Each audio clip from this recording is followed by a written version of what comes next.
We are tonight's entertainment. You can't handle the truth. The fire rises. Pizza time. You're a wizard, Harry. So it begins. You know how much I sacrifice? You think that's air you're breathing? Groovy. I don't have friends. I got family. We are Sex Craft Services. So Parth, what have you been eating? You're looking well, by the way. Trent, nice to see you. We have a podcast. We do. I had gummy vitamin D, to be exact. The one that the sun provides? Yeah. I have a whole... You couldn't just go outside, bro? Well, these are a holdover from the winter time, when we would mostly be inside, and my brown Indian complexion requires that I have more vitamin D No, than my white counterparts. Yes. The last time I went to the doctor, they were like, you should start taking vitamin D pills because, like, everyone has seasonal depression, and it's pretty much just because no one gets enough vitamin D. And I was like, oh, never put that together. Yeah. What have you been having? I'm sipping on some cranberry juice here. I have adult multivitamins sitting bedside, but I don't really take them that much, I think, despite my parents' best efforts. Should I? Do you feel, like, healthier? Should we have one on air? Sure, why not? Wait, I'll have one too. I think the recommended dose is 2, so I'm just gonna go for it. Wow, they're all like stuck together in like one mega ball, and I had to like pry off 2. I really love when that happens. Yep. I'm going in. Is this the first time we've eaten on the pod? I feel like one time I made you eat on pod, or maybe I was eating something, but... This is definitely the most, like, chewing we've done. Yeah, this is not a regular occurrence.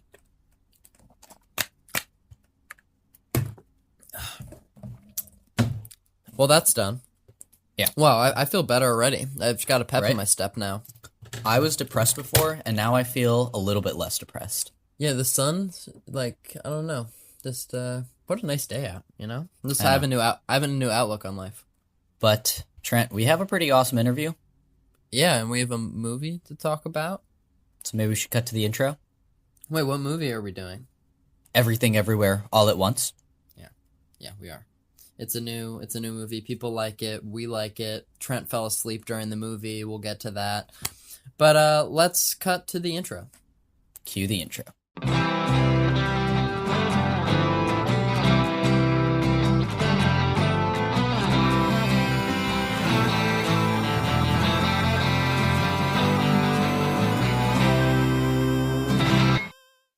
Welcome back to Craft Services, where we talk about the movies. Each week we talk about a film and hopefully have a crew member of that film to talk with us about their experience working on the picture.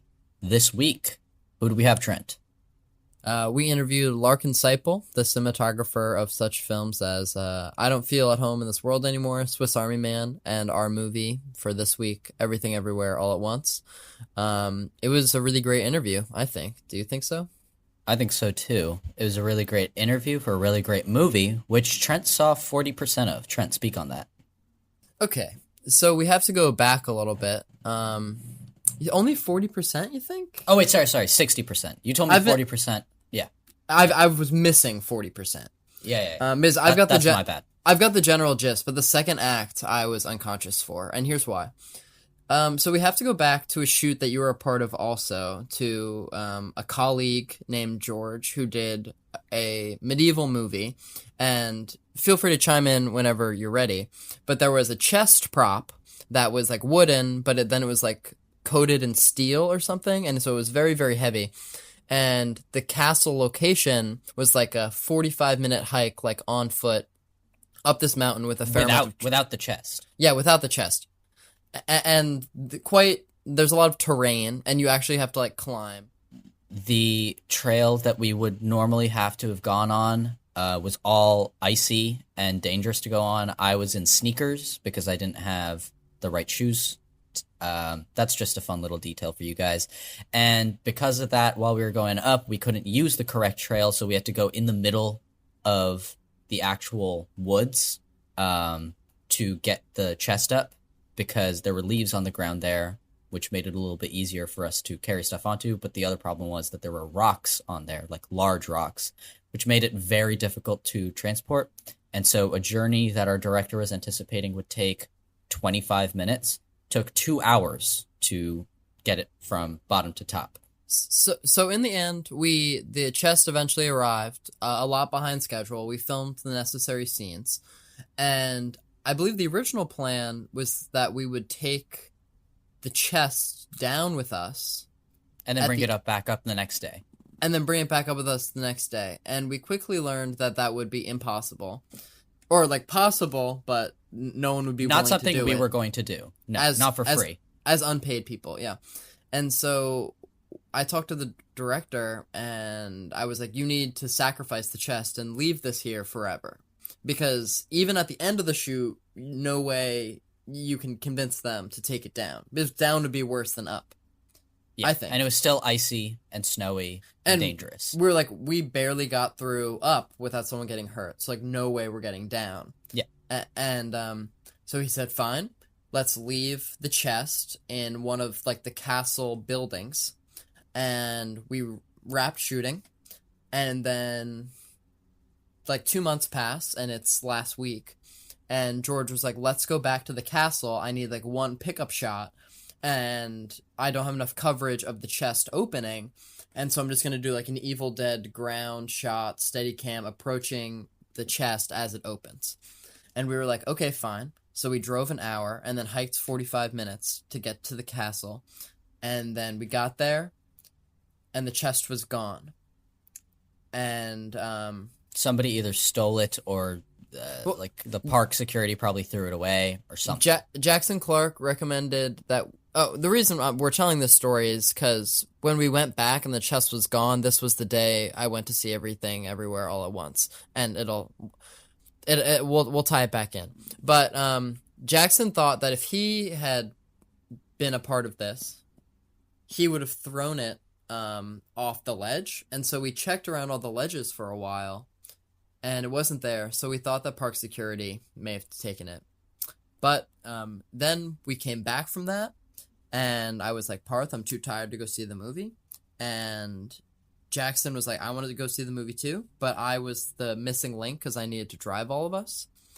And then I thought, I'm 100% going to fall asleep during the movie, but to save my friendship with these two people, I need to sacrifice like the $12 for the movie ticket and just take an expensive nap and then have to go back and see the movie a second time before the discussion. Which, to your credit, you did do. But we needed to because we had to interview the guy on Saturday, and any other day of the week was going to be rough. Yes, but you saw the entirety of the film. I saw the entirety of the film, so you could speak on it right now if you had to. If I had to. But why should I speak on it when we can have our guests speak on it now? Larkin Seiple, the DP of the project. Should we just get into it? Pretty cool. Yeah, let's cut to that. Cue the interview.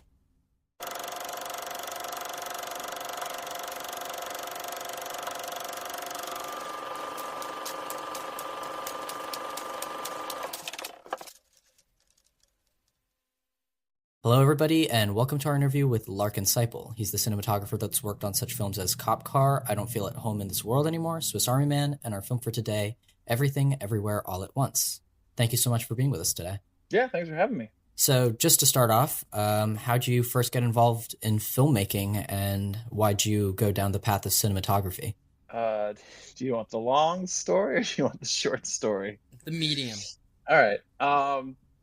I think I got into filmmaking in a very like American way, in that movies, especially in the 90s, were kind of coveted, and Blockbuster was a thing, and it was a big deal to go out and see a movie / rent one.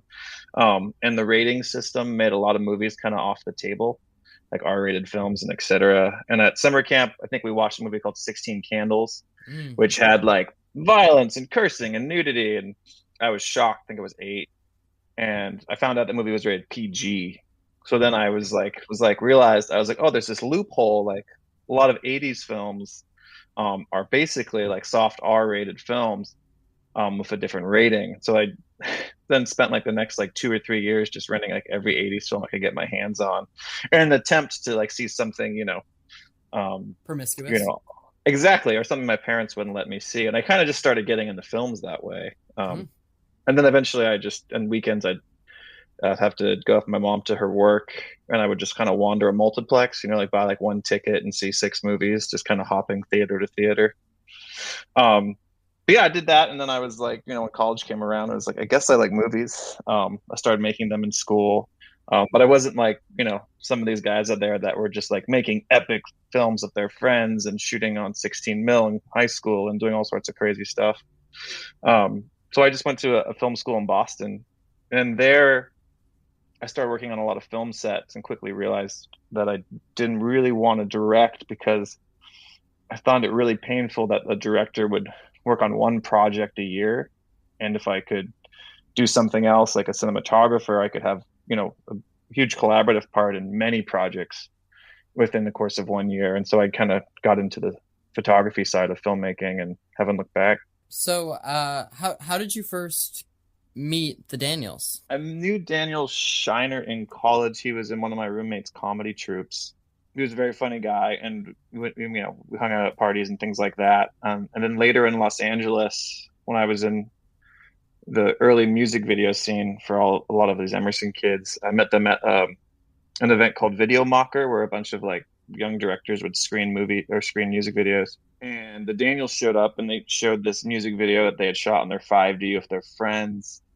And they screened along, some other movies that actually are not movies, but other music videos that had actual budgets and like known artists and things like that. And their video kind of blew everyone away, just in terms of like sheer joy and creativity. And it was done for like $100 with a camera that everyone owned. But it was just so kind of wonderful. And I remember this is, early 20s, very drunkenly at the party, just kind of gobsmacked and just like singing their praises and talking about how everyone else was trash and they didn't need money. And I remember I embarrassed myself quite a lot, but I kind of connected back with them and said, anything you guys shoot, I want to shoot it. And then they kind of put me to the test. We shot a bunch of short films, like Pockets, which I'm not sure if anyone else here has seen, and a bunch of smaller music videos in a very quick and fast manner. And just started kind of steamrolling from there until we made Swissy. Awesome. So, like, what are they like to work with? Obviously, you're working with 2 directors, but they're one unit, I guess. So, is there a process? How is that? the power divided? It's I don't know. It's I don't know. It's like a hydra. It's 2-headed, but it's still one beast. I mean, they're really fun to work with. Is the thing. We generally have fun. There used to be a thing called a Daniels pitch, where they would almost like, for music videos, they used to turn the song on and like kind of like get warmed up and have this whole routine where they would just talk you through the song as it was happening. But if you watch any of their music videos, it's kind of surreal to watch, because their whole, like the Daniels gag or like their thing is as much story as possible in a small amount of time. Like that's been their concept from the very beginning. So you just kind of watch these 2 knuckleheads just like absurdly try to pitch you a story and convey the emotions and what the camera's doing at the same time in the course of 2 or 3 minutes. And that's what it's kind of been like. And they've always left it really collaborative. Like when I'm working with them, their ideas are so absurd or ridiculous. And what makes them beautiful is just like, if we can get people to believe that these are real, or to like fall for them, if that makes sense, to like actually like care about what's happening to a corpse that has a boner for a compass, like that would be amazing. And so my job generally was to try to make their ideas feel less stupid with photography, try to make them feel beautiful or real or serene, or try to find a way to let the audience say it's okay to say yes, if you will, to like kind of fall in to whatever crazy story they're making. And it hasn't really stopped since. It's been like that on every project. It's just trying to add an elegance to something that is the polar opposite of that. And that's what they usually ask of me, and they're looking for, like, how do we again make something like Swissy doesn't have any right to be as pretty as it was. And we spent a long time location scouting for the most beautiful forests we could find in the West Coast. We actually spent like a whole week driving up the coast of California to find a place where we had a cave, and to find a place to have him discover the boner compass, and all these absurd plot points and where we could do it. And we found, I think there's a place called Avenue of the Giants, in Northern California that's just kind of stunning. It feels like a church. That's how like kind of like magnificent it is. But yeah, no, it's just kind of just, you know, pushing the limit on how much you can care about something so silly. Before we get too distracted with the major motion pictures you've worked on, I have a little bit of a non sequitur. And you mentioned your music videos, and I saw on your IMDb that you were the DP for Childish Gambino on This Is America and Sweatpants. And I was wondering how your amateur music video career turned into that, because those are both like very famous, very good music videos that I've seen before as a person who doesn't watch music videos. Well, at the same time that I was working with Daniels as they were coming up, I was also working with Hiro Murai, who is a music video director and is director of a lot of the episodes of Atlanta and a producer on it. So we were kind of cutting our teeth at the same time, and it was very fun to kind of jump back and forth between Daniels and Heroes, which are very different projects, but both kind of expect a lot visually. Yeah, that's how I got. I mean, yeah, I just kind of started with Hero at the very beginning. I think I started working with him before Daniels. I can't quite remember. It gets kind of blurry. There was a ton of us all around the age of like 23 or 24 that just get dropped into Los Angeles, and we're all kind of hanging out in this early music video scene, which is kind of great. We used to have Christmas parties every year for Doomsday, and it would be like 30 directors and like cinematographers and production designers and costumers. It was really kind of a kind of close community at the very beginning because we were all just trying to figure out what the hell was going on. But I met a lot of people through that. And I met Hiro that way too. But yeah, no, it's funny to do, like, say, Turn Down for What with the Daniels, and then do This Is America and have them explode for completely different reasons. A lot of it's just luck, to be honest, just that you happen to have, you know, work with the right director with the right song. So getting into our main topic of the day, how'd you get in? Well, you worked on Swiss Army Man, so I'm assuming that was your way into Everything Everywhere All at Once. Yeah, it was. Yeah, they've been talking about it for a long time. You know, I think originally it was called Bubbles, the idea of all these bubbles connected, or bubble theory. I tried to convince them to change it to Everything Everywhere Every Time, so I could call it E3 to make it easier to say. They were not having it. Like T2, E3. Yeah, exactly. I was really pushing that. Just like Swiss Army Man, we call Swissy. I wanted a nice little shorthand. Do you have a shorthand for the new movie? Is it just Everything? Everywhere? All at once? All at once? It's EEAAO, and I just call it EAO now, which is makes no sense. It's just everyone knows what I'm talking about when I say it. But no, we keep looking for a shorthand for it, and it's just one of those films that it never gets there. But yeah, they had been talking about it for a long time, and were kind of teasing like a lot of the fun little pieces to it, like universe jumping and how that made sense, and like the different worlds we can do. And we had already played with flashbacks, and I got real excited about it because, again, the Daniels thing is how much story can you jam into the shortest amount of time is a big part of, besides the film Everything Everywhere All at Once, besides it having a lot to happen in it, all the flashbacks, it's like you're watching literally someone's life happen in 20 seconds. And that felt really exciting to like put all this weight onto like 5 images, and like what's the most blunt way we can make sure that the audience understands what's happening. And it all kind of like, the original one for Michelle was, it stems from her running down an alleyway. I'm not sure if all 3 versions happen, but the first one is she runs and her father yells at her, then she leaves Wayman. And there's one version where she's running and she trips and she lands on sticks and she's blinded and she becomes an opera singer. But it was those little tiny moments that they kept kind of teasing out, and they actually held back from the full scope of the narrative story until they found like a happy place for it. I always knew it was about a family trying to come together, but I just kind of learned the details slowly. And the first time I read the script, I think I like burned through it just because it was, I kind of wanted to know where it was going. Like, it was such a crazy script. I was like, where is this all going to end up? And then the second time I read it through, trying to figure out how many different things we had to shoot, and I just stopped counting at one point. I was just like, I guess we'll just figure this out as we go, because I can't even keep track. So with that being said, like, takes place like throughout the cosmos, but also it's just like in one building. And so I feel like in that sense, it like, how'd you approach it to make like the one building look different? And also I'm sure there was a lot of like green screens involved. There's very little green screen. The only time we really used green screen was when they were directly in front of the bagel, at the top of the staircase.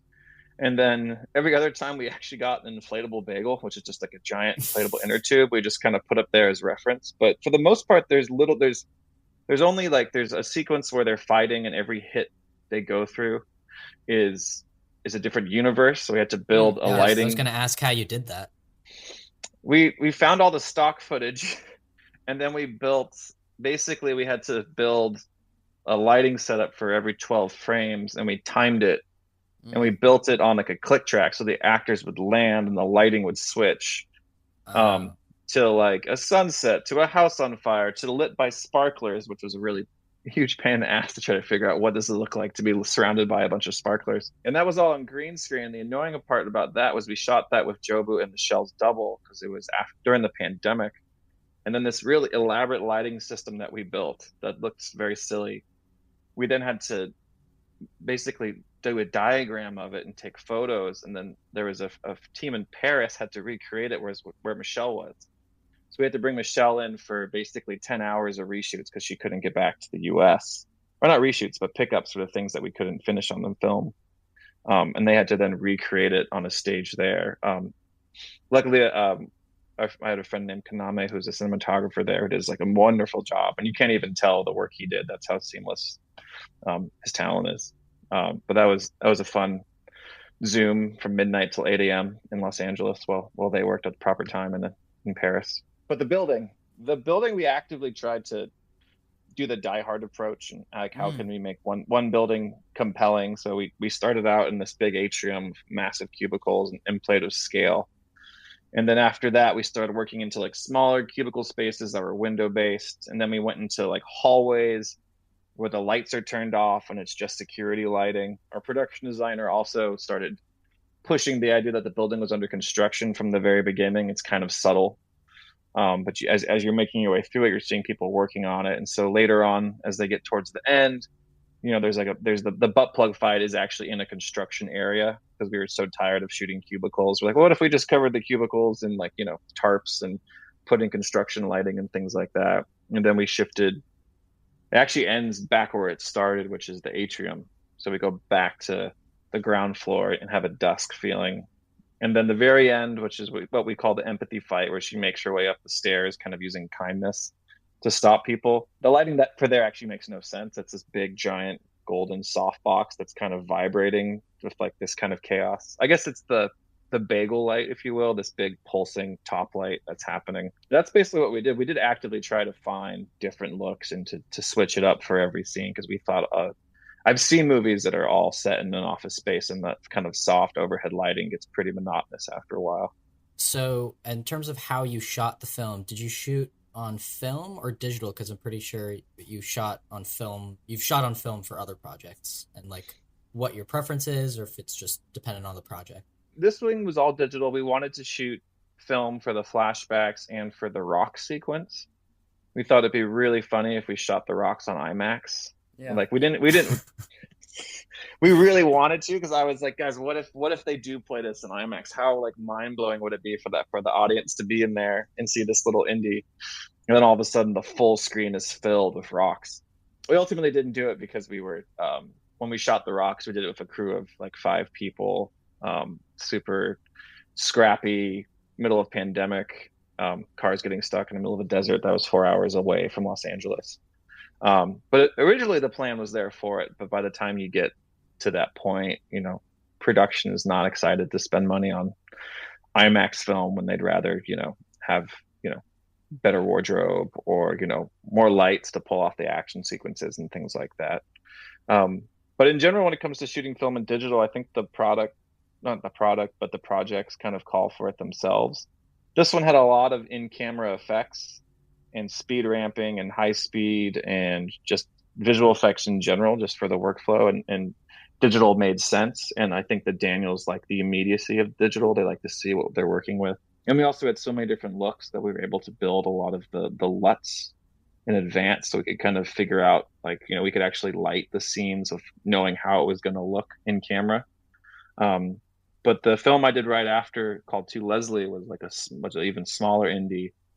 We shot that on 35 because we knew it was going to be scrappy, and we wanted to kind of embrace the flaws. And I think film is wonderful at making flaws look elegant and natural, and making them not really look like flaws. And that's usually the reason why I tend to shoot on film is there's a real beauty to it when it's unlit. It feels much more real. Whereas digital unlit can look real crap real quick. So what kind of lens? Oh, sorry. I was just gonna ask what kind of lenses you were shooting on, but it seems like Parth was gonna ask. And what your like go-to lens measurement is, just in general. So there's a lot of universes. So there's what we'll call the action verse, or the main universe that does become the action universe. Was on Zeiss Super Speeds, which is the lens that I think everyone theoretically comes up working with, and that it's a fast lens that can open to a 1.3. It's sharp but not too sharp, and I kind of fell out of love with it a couple of years after college, because that's all I shot with. And then lately it's the only lens I really want to shoot with, and that it's again sharp but not too sharp.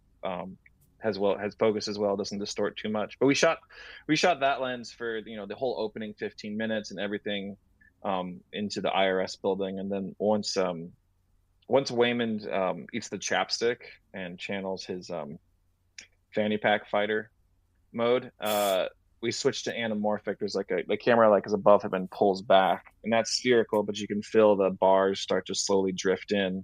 And then the rest of the sequence is all done on Hawk anamorphics to kind of give it a little larger than life feeling, kind of like what they did with Die Hard, which is a movie that's shot on anamorphic that doesn't seem like it should be given all the tight spaces and low light requirements, but it looks awesome. And so we kind of wanted to embrace that aesthetic for the whole action sequence.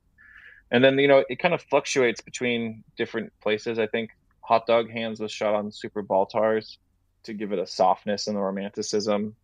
We shot in Canon K35s for the Wong Kar-wai verse, because when they get wide open, they have a really beautiful bokeh. And we knew we were going to be playing really shallow because we had to dress an alleyway in downtown LA to feel like it was Hong Kong. The 2001 monkey scene was shot on old anamorphics called Todd AOs to try to make it feel like they were flawed and the image felt a little more filmic. I was trying to, we had a whole new universe we cut called the Noodleverse, which was shot on a probe lens about a baby macaroni that was stuck in a pot of pasta, and Evelyn threads the macaroni and pulls it to the surface to save it. We spent 2 days shooting pasta with puppet pasta. I'm pretty sure that'll be on the BTS, but it was potentially too far for the film to go. Rakakuni was originally going to be an ode to early PTA movies like Punch Drunk Love and Magnolia. We shot anamorphic, and we embraced the strong color themes of red and blue and white. And then we couldn't ultimately light it the way that they had lit Magnolia and etc. We were excited to do a big running sequence at the end, similar to how they dropped the frogs. But we spent all the money on just getting the stunt actors on a rig so they could actually run. It had nothing left to light it, so that whole scene ended up just being lit with the practicals that were there, as opposed to a big bright backlight slamming down on the street. But it was small things, and a lot of the lensing and looks weren't, they started out as it'd be cool if it looked like that movie, but then when we referenced them, they didn't look how we remembered them, if that makes sense. Our memories were much more romantic about how the films looked and felt, and we ended up kind of veering away from the references a lot. It was that's where it started, but then we kind of pushed it. And there is a reason we pushed it too, is there's a lot of universes in this film, and the Daniels really wanted to make sure it was clear what universe you were in. So they went bigger on the wardrobe, we went bigger on the colors and the lighting, so that when you clicked between universes, there wasn't confusion. You were like, okay, this is where I am, and this is where I am. That was part of the reason for why it looks that way. I'm glad you brought up the Wong Kar-wai verse, because that was going to be one of my questions, because I was like, Ke Huy Quan while I was watching, I was like, this is like Tony Leung, this looks like that. And I was going to ask about that scene, the conversation where he's talking about, being nice is how he fights, or being kind is how he fights. What was it like shooting that scene? Just because that's one of my favorites in the entire movie. Well, that whole sequence with him was really magical, because Key, we've been working with him the whole film, and he's closer to like his normal character than he is to those other characters in a way. And I was remember being a little skittish when Daniels were like, "Hey, we have the actor from Indiana Jones and Goonies. He's going to play the lead." I was like, "Oh my god, that's exciting! Can he still act?" And watching him play Waymond and being this very like beta character, and then watching him like kind of pull it out and be like a character from a Wong Kar-wai film, this like very smooth, honest, like debonair, was pretty magical to watch. And the first time we did what's called step printing, which is basically just, you know, you do a low frame rate and the camera moves and the world starts to blur, and you do that in camera, but if you play it back at 24, it looks like high speed, so you have to basically add a frame to each of it to get that blurriness. And the first time we did that of him on top of the stairs looking down at Evelyn, everyone was like, "Oh shit, like he's gonna do it." And then when we did the alleyway scene, was the last thing we shot, or on the very last day of filmmaking, and it was actually raining at the end of it. And this is an alleyway that was behind the theater they were in, and watching the first time we did it, we weren't really sure how Key was gonna play it, and he just turned it on. Like, he doesn't smoke cigarettes, but boom, you know, you couldn't tell. It was, I mean, that whole scene, we were just kind of standing back in awe.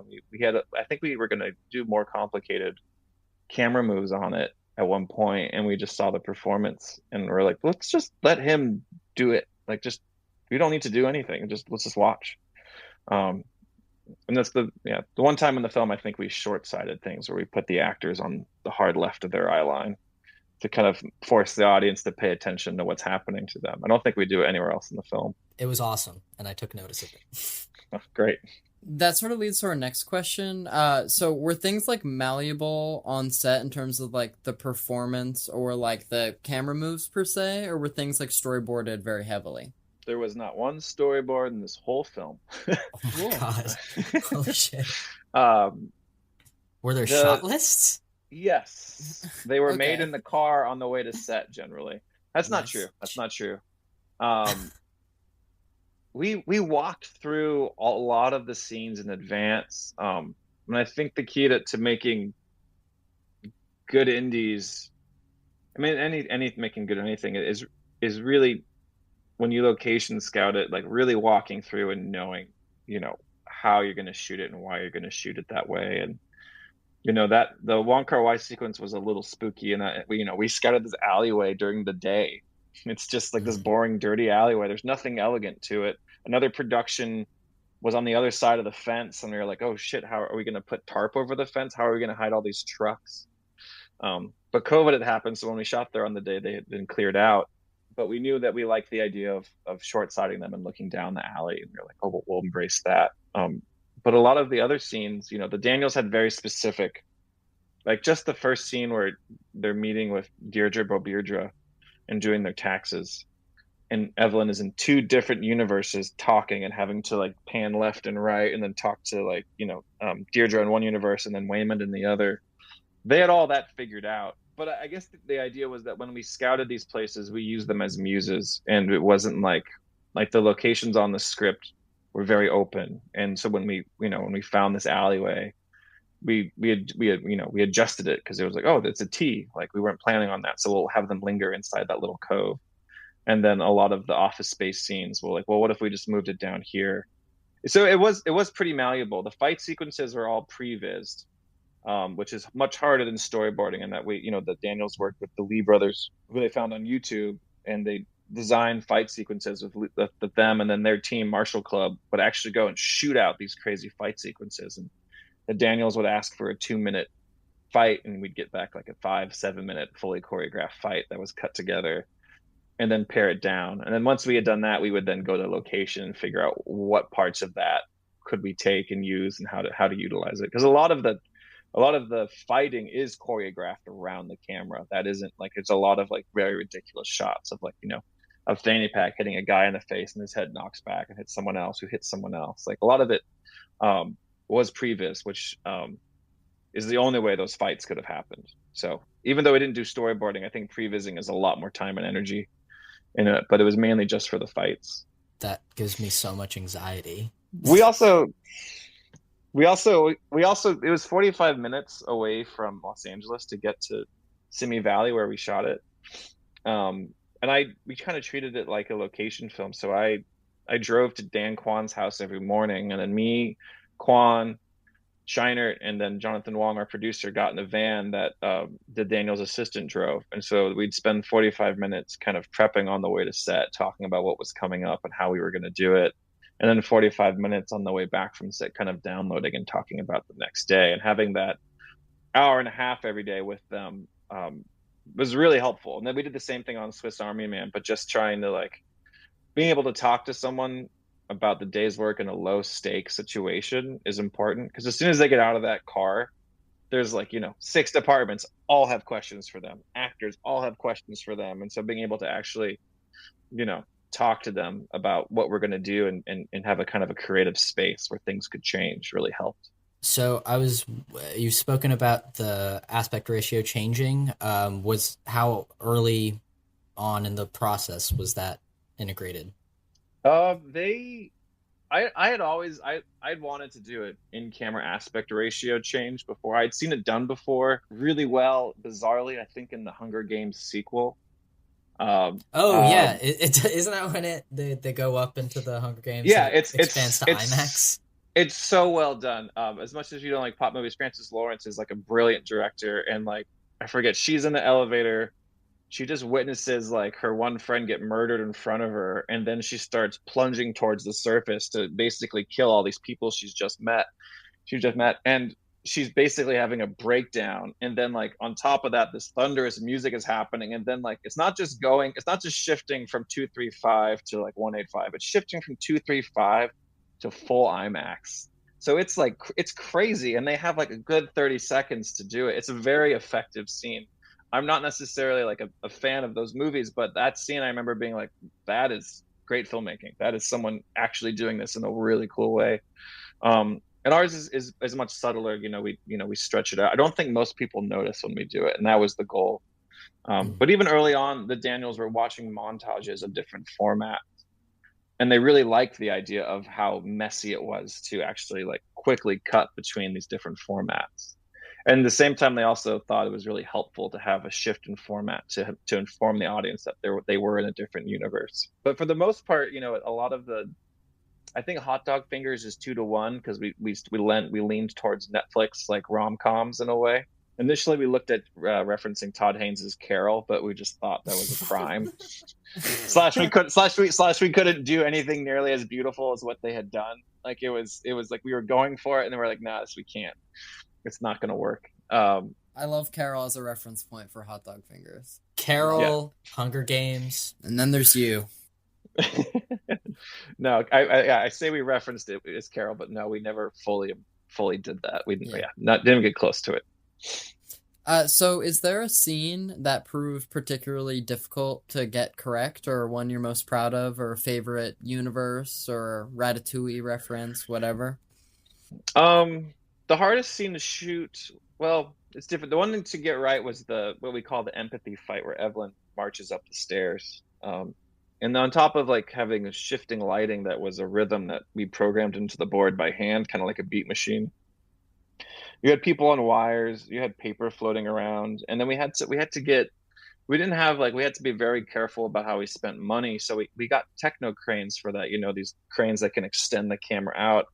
And we're all really excited. And it's like the only reason we have these cool devices is because we don't know how to get a camera over a water fountain or to like over a stair. So it was just very hard to pull off. I never thought a stairway sequence would be so painful to shoot, but we spent days just trying to figure out like how to get the camera there, how to make it elegant, how to have 10 people on a staircase and put a camera in between them. That was the hardest thing to shoot. But I think the most apt answer for that is the Rock universe, which we shot 4 hours south of LA at a location called the Anza Borrego that I had been to before, and I had actually proposed to my wife there because it was so stunning. And I kept mentioning it to them as we were shooting. I was like, guys, we got to go back. It looks like it's a different planet. There's nothing there. And they were like, why can't we just go shoot it in the woods? And I was like, because it's not going to be epic, and we're just going to be staring at this one image for like 5 minutes. And eventually I convinced them to drive down with me. And so we spent 5 hours driving down to a road that's not a road, but just literally just a bunch of sand. And we turned off, and then two of our cars got stuck. Wow. And then we got into one car and kept driving with fear that we were going to get stuck. And we made it out there, and they all agreed it was pretty epic. But when we ended up shooting there, it was like 115 degrees. One of our cars overheated. We ran out of water. We had to do it in one day. We only gave ourselves 6 hours, and it was a crew of 5 people. And I posted about it on Instagram, and I think I phrased it as, it was really fun to do something with your friends, trying to basically make something so stupid seem so great. And that felt like the best version of that movie, is really making it incredibly painful to go and shoot just 2 rocks somewhere in the middle of nowhere. Like kind of that just felt appropriate. So kind of closing out, well, I guess one last Everything Everywhere question is just, how long was the shoot? I think we were scheduled for 38 days. We finished around 36 because of COVID. We had 2 days left. Oh. And Oh, wow. then but then we had, we did, a day shooting these rocks, a day or two shooting this noodle verse that never happened. These much smaller pared down shoots, and then we had another 2 days, like probably a year later, to shoot Hot Dog Fingers 2001 sequence of the monkeys, and then some green screen stuff. So it was probably 40 something days, but the actual shoot itself was only 36, if I'm correct. But it was between 36 and 40 days. And the other thing I wanted to ask is, obviously you and the Daniels worked on Swiss Army Man, and I was wondering if there's any, I'm sure there's a lot, but is there any like specific thing that you took from Swiss Army Man that like informed Everything Everywhere? Swissy was really hard to make. We had 10-hour days. It was a 23-day shoot in 3 different cities that we had to fly to. It had wire work, underwater work, bears, fire, explosions. Far harder, I think, than this movie. And I think what we found out on that is you can do a lot with very little.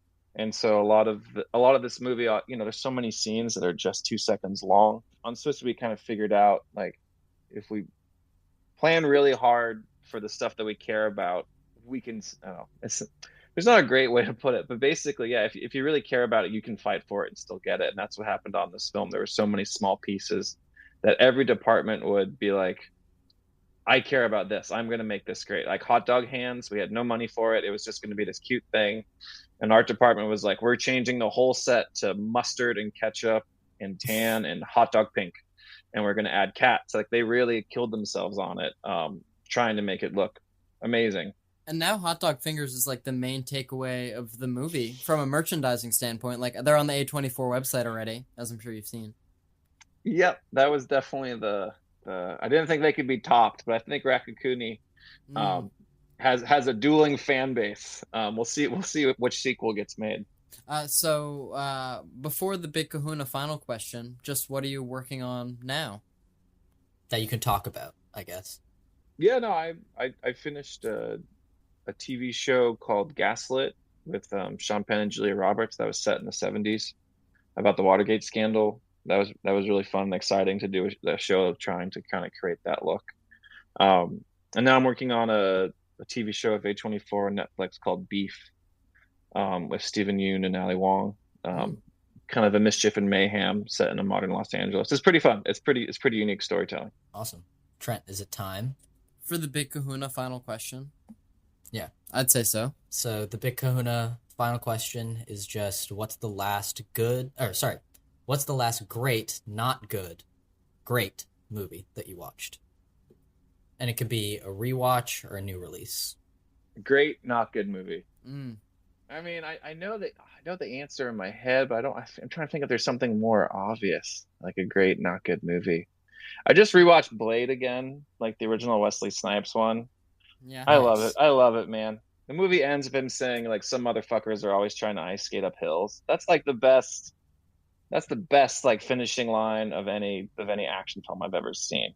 It's a ridiculous movie. My friend just watched it and he was like, "That's terrible." He had never seen it, and I guess just because I grew up watching it, I was like, "It is pure cinema.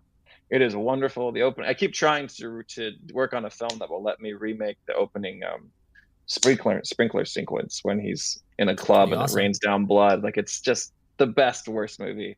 And they're remaking it now, so I'm curious if they're going to keep the blood sprinklers or not. I hope they do. I was just gonna say they're gonna shoot that pretty soon. Yeah, they got a Pretty lot topical. to live up to. We'll see what happens. Trent, you want to close us out?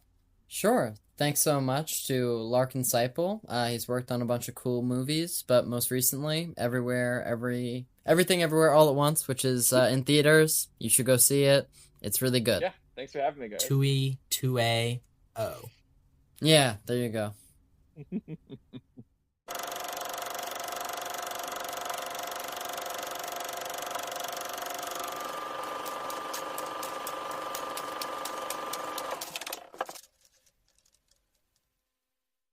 How was that, Trent? Was that a good interview? I really enjoyed it. It was efficient, I think. We were told we had like 40 minutes and we made, and country girls make do. Yeah, I think I've edited this interview. It's 37 minutes long. Whoa, tight. So we made it. Yeah. And a guest we'd love to have come back on, Yeah. Didn't he allude to that? He said like maybe we'll talk in a year or something. He did. I don't remember if that was on air or off, but he did say that. Cool. We've never had a return guest. Well, I mean, we've had a return discussion guest, but we've never had a return interview. No, we've talked close. We've had some close ones, but it's just the stars have never aligned. But there's a few we'd love to have back on. Maybe one day. All right. Should we wrap up? Yeah, so I guess next week we'll be discussing this film. No surprises there. And after that, we're not at liberty to say what comes next, but I think we've got some cool stuff. Do we? We could probably... No, let's save it for next week. You want to, Parth? Well, Parth, it's the end of the episode. We can... Come on. Just the boys are here now. I guess that's fair. All right, sure. We interviewed the production designer of Richard Linklater's film Apollo 10.5. And he's also just been Richard Linklater's production designer for the past, 20 years, it seems. Yeah, he worked on A Scanner Darkly. He worked on Bernie. He worked on Last Flag Flying. He worked on... Bad News Bears was his first movie. Yeah, so pretty cool guy, very fun to talk to, very fun interview, I thought. So you can look forward to that in 2 weeks. And then after that, we have some exciting stuff planned. Nothing... Question mark? But we do, but not stuff we're at liberty to talk about because it's not stuff that is as of yet happened. Yes. Okay, I'd say that's enough of that. Yeah. Thanks for listening, guys. Follow us on Instagram and Twitter. Give us a good rating on Apple Podcasts, Spotify, Amazon Music, and Google Podcasts. Whatever you're listening on. You should recommend us to a friend or your mom or your aunt or your little brother. Tell them about the show, bro. Please do. And see you next week, guys.